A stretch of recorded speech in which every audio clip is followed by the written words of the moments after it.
So we see that the absence of desire of the Western minority to take the reality of multipolar world and abandon their hegemonic aspirations, so that the balance of powers in the global arena is changing not in their favor, and that's why the collective West, headed by NATO, they are trying to continue their domination. That was the foreign minister of the Russian Federation, Sergei Lavrov, speaking through an interpreter in Moscow on Tuesday on the subject of multipolarity. Certainly just after 5 centuries of domination, so they've got accustomed to it, and it's very difficult to abandon those habits. And that's why multipolarity will not be established tomorrow, the day after tomorrow. The establishment of multipolar world, of mutually recognized, generally recognized ideas related to the operation of the global community, certainly it's a long period of time. We're trying just to accelerate this process. They are objective, they are historically founded, they are irrevocable, they are inevitable, but at the same time the fight goes on to slow them down and to lengthen their privileged status in the world, as Mr. Putin was saying, so then to skim the milk of the hegemon. With no rival in sight after the dissolution of the Soviet Union, the U.S. took a dominant role in world affairs. The term globalism came into vogue, describing the global scope of U.S. and Western European economic, military, and political power. With apparent impunity, U.S. military power was loosed upon Iraq, Afghanistan, Libya, and Syria. The U.S. military installed its Africa Command, or AFRICOM, which began operations across the continent. Various U.S.-backed coups were employed to eliminate governments that met with Washington's disapproval across Latin America and elsewhere. And with equal impunity, U.S. and European economic power was employed as a weapon to bring the world to heel. Massive debt has taken a toll of untold billions of dollars against countries from Argentina to Zimbabwe, and crippling sanctions against such as Cuba, Iran, North Korea, and Venezuela, among many others, have caused severe stress and much suffering for millions, if not billions, of people around the world. But it appears there is change coming to the world order, and it can be summed up in one word: multipolarity. That is, where world power rests not in one hegemon, but is instead dispersed in diverse locations around the planet. We're going to take a look at some of the things that are happening as this new world begins to take shape.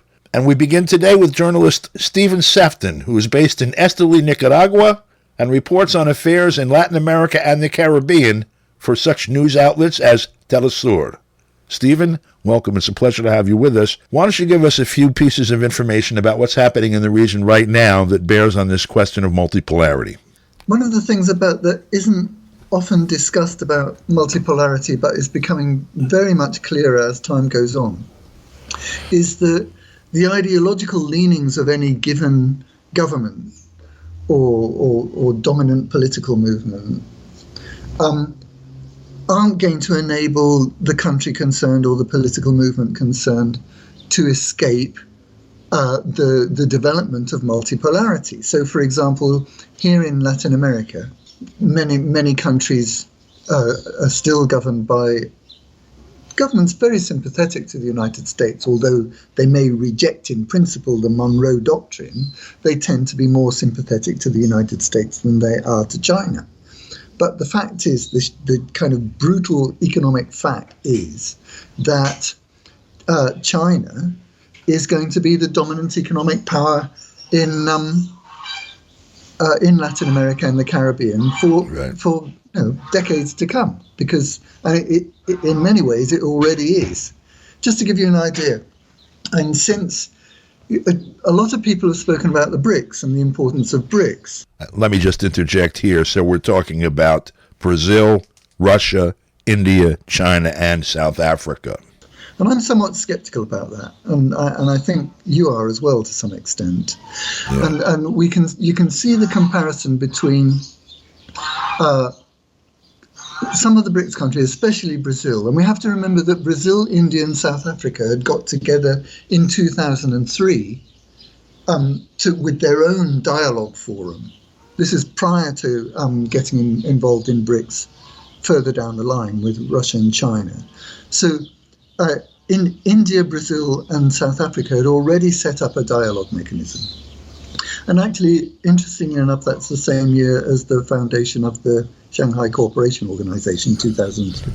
Yes. And I think it wasn't until sometime later in 2008, correct me if I'm wrong, 2009, that BRICS actually happened. Now, what I want to get to, I'm taking a long time to do it, is that between 2012 and 2019, China invested $140 billion in various projects across Latin America and the Caribbean. And since I think it was 2015 to date, the BRICS Development Bank, they've only dispersed $31 billion in all that time. So the head of the new development bank of the BRICS is a Brazilian guy trained in the United States, who taught at a university in the United States, who's a member of the World Economic Forum. And so, if you have that kind of person running a major institution for the BRICS, you obviously have someone who's going to be more resistant than they would otherwise be to a drive towards multipolarity, driven mainly by China and the Russian Federation.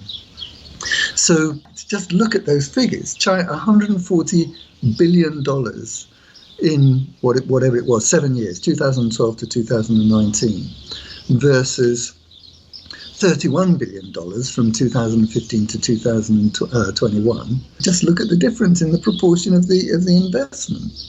Nobody in Latin America is going to escape the importance of engaging with Chinese investment. You and I have often had discussions about the relatively unhelpful use of terms like pink tide and conservative restoration. And right. And if you look at what's happening, a lot of people have said, there have been 4 or 5 progressive governments coming to power in Latin America over the last 2-3 years. That means that there's another pink tide, and isn't it great?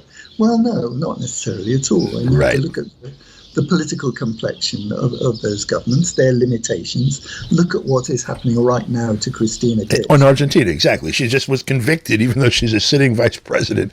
There were there's a government within a government, they said. That was the way it was put by the president. A parallel government. And so you had the president of Argentina effectively saying, well, our judicial system is completely compromised. Yep. And he said that in defense of his vice president. Yep. Almost the same day, and I think it was a couple of days before, the kangaroo court in Argentina issued their judgment, which, as Cristina Fernandez had said many weeks previously, had already been written. There emerged these text messages that they showed that the judges had been engaged in intensive social interaction over some time with Cristina Kirchner's political enemies and the head of the Clarín media group, which is the main media group and essentially is a political party all on its own, very much opposed to Peronismo, which is the political movement of Cristina Fernandez. So when you look at that, and when you look at what's just happened today in Peru, first thing today, the Peruvian president tried to dissolve the legislature and attempted to instigate a call for new elections, including a vote on whether or not to have a constituent assembly. Right. And the reason he did that, he's arrested, by the way. Yes. Today was scheduled to be the day in which a motion for his impeachment, what they call vacancia in Peru, but it's probably correct to call it impeachment in English, was to be voted on by the Peruvian Congress, with every prospect that they would get the vote that they wanted and be able to remove Pedro Castillo from office. They swore in Dina Boluarte already. The vice president is now in charge of the executive. So clearly your point is well taken, Stephen. That's Stephen Sefton, journalist based in Esteli, Nicaragua. For KPFK, I'm Don DeBar.